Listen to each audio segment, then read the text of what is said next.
RTOonline is with Peter Krideras. He's a National Marketing and Merchandise Manager for, get this, radio rentals in Australia. Where Peter's from, it's already Tuesday, but here it's still Monday, and we're on the trade show floor at Rent Direct. We're excited to have Peter here, and we're going to talk to him a little bit about how they do rental purchase down under. So Peter, thanks for joining us. My pleasure. So tell me a little bit about how radio rentals works in Australia. Radio rentals is, we're the only national rent-to-own, or what we term rent-try-buy organisation in Australia. Typical customers would sign up just like they would, I guess, in the States, on a rent-try-buy agreement, varying from 18-month terms to 36-month terms. At the end of the 18-month term, the customer has an option to purchase the product. At the end of 36 months, the customer then has the option to purchase a similar product for $1. Are they required to keep the product on rent for the 18 months or the 36 months, or can they return it at any time? The customer can return at any time during the term of the contract. There are obviously some early termination fees, etc., if they terminate the contract early. But if they go to term to 36 months, they then have the option to purchase for $1. What do most customers do? At this stage, approximately 50 to 60% of our customers, depending on the product that they're renting from us, would go to term and buy a product for $1. And you've got 65 stores? 65 stores throughout Australia, excluding South Australia. What is the legislation like there? Do you have different regulations by state, or is it national? No, it's primarily a national legislation that we're under. There are some state legislations which vary the way we can transact with individual customers, but overall we're covered by the one code. Would you consider it a positive environment to do business then? At the moment, it is a very, very positive environment to do business in. Rent to rent, I guess, has always had that negative stigma associated with it. We introduced rent-try-buy in 2002 and removed the stigma of renting as dead money, I guess, is the best way to describe it. At the moment, it's fair to say that, and this is a bit of our tagline at the moment, there's a bit of a rental revolution in Australia. A lot of people who are not traditional rent-to-own organisations are talking rental, albeit in various forms, but they are talking rental. So some of our major retail competitors out there are looking at some rental offerings that they put to the market. So you do rent-to-rent, and you do the rent-try-buy, which Correct. is basically rent-to-own. Correct. We rent anything from a day, a week, fortnight, a month, to our long-term rentals, which are typically 18 months and also 36 months. Okay, did you say a fortnight? What is that? A fortnight's 2 weeks. Oh, okay. There, we learned something new. What's some of the product that you put out to rent? We're typically a domestic appliance renter. Anything for your home. We've got AV products, or a complete range of white goods. We do furniture, which we introduced last April 2006, I think it was, 2005. So you've only done furniture for a year? Yeah, we were in furniture when I first started with the organisation. Moved out of it for various reasons, but we're back in it, and probably makes up about 20 to 30% of our business. Computers, very, very big part of our business at the moment, and also fitness equipment. Fitness equipment, really? That's interesting. Very Treadmills? successful. What's the most popular Treadmill, item? it's fair to say treadmill's probably in our top 5 SKUs every single month, our top best sellers every single month. Overall, out of all products? Yeah. How long will they stay out? Very new to it, to the business, but at this stage, there's no major difference between that and any other product. We expect them to stay. We expect, I guess, around 40 to 50% to go to term. Interesting. What are some of the most popular brands in Australia? Right.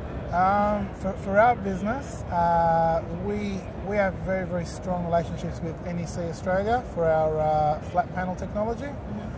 When it comes to computers, we deal with Acer Australia. With regards to our laundry equipment, Electrolux is our largest supplier, and Mitsubishi Australia is also a big supplier of refrigeration for us. Sounds like, based on your numbers, your stores are busy. You average 3,000 units on rent per store? A typical store would have somewhere around the 3,000 mark.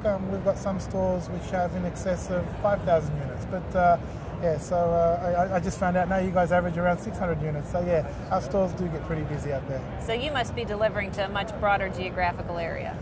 Yeah, our geographical area in the metropolitan markets is, I guess, fairly concentrated, but in our regional centres, yeah, we could be driving, up to, I guess, 100 kilometres from the store. Don't know how that converts to miles, but neither do I. but about 100 kilometres. I'll find out in a fortnight, though, Okay. and I'll tell you.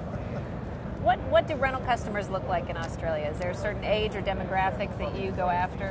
At this stage, with regards to our marketing, it's a little bit more broad brush. We really want to get the message to as many people out there that renting is or rent to own, I guess, is an alternate way to acquire an appliance for your home. So I guess our attack at the moment is more trying to hit as many people through television, through a mass distribution of our catalogue to as many homes as we can in Australia. So the population is much more spread out. Yeah. In certain areas. In certain areas. The metropolitan, like I said, is very concentrated, but our regional centres, they can be, as I said, up to 100 kilometres away. So with the customers being that far away, what are collections like?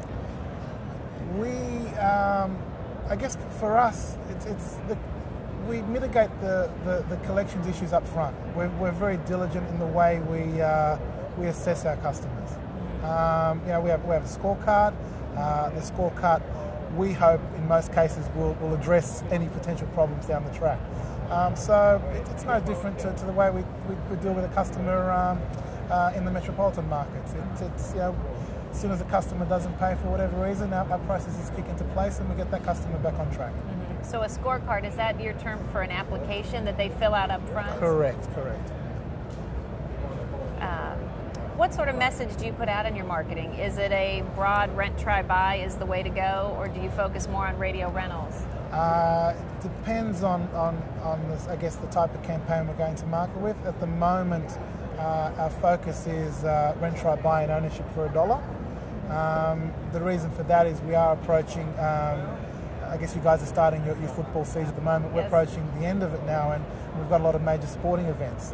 So the focus for us is large screen TVs at affordable prices with the rent, try, buy offering and the ownership aspect at the end of the contracted period. So what else do you think American rental dealers would be surprised to know about doing business in Australia? We have 3,000 units per store. That is an amazing number. What, on a monthly basis, first of all, are payments coming in weekly, bi-weekly, monthly? And how much are the payments typically? Well, we have two options. We have a fortnight, bi-weekly, whatever you call it, fortnightly, 2 weeks, every 2 weeks customers can pay us. We also have monthly repayments. And we basically offer, all of our payments are direct debit basically. We prefer electronic payment to any other means. Whereas I think you guys actually have a lot of people coming into your stores to pay. Yes, yep, they sure do. What about expansion plans? At this stage, that's from a rent-to-own perspective, I'm not aware of any major expansion plans. What we are looking at doing is trialling, I guess, a finance proposition in Tasmania, one of our smaller states. The plan is to offer, I guess, unsecured loans to potential customers of radio rentals who, for whatever reason, have done business with us and have decided that they no longer need any more products. We see it as a good opportunity to offer them an alternative way to get some funds from us and maybe go on a holiday, pay some debts, service the car, etc., etc. So how much are you influenced by what happens in the rental industry here in the States? Are you influenced at all? I wouldn't say we're influenced by it. They're two very, very separate markets. But for us, I guess this trip is an opportunity to see how you guys operate, to share some of our ideas with a couple of the other rental organisations here, and hopefully learn something myself that we can take back and trial ourselves. Well, good. And I do understand that RTOonline has some big readership down there. We a lot of the key management in our organisation have it on their computers every morning.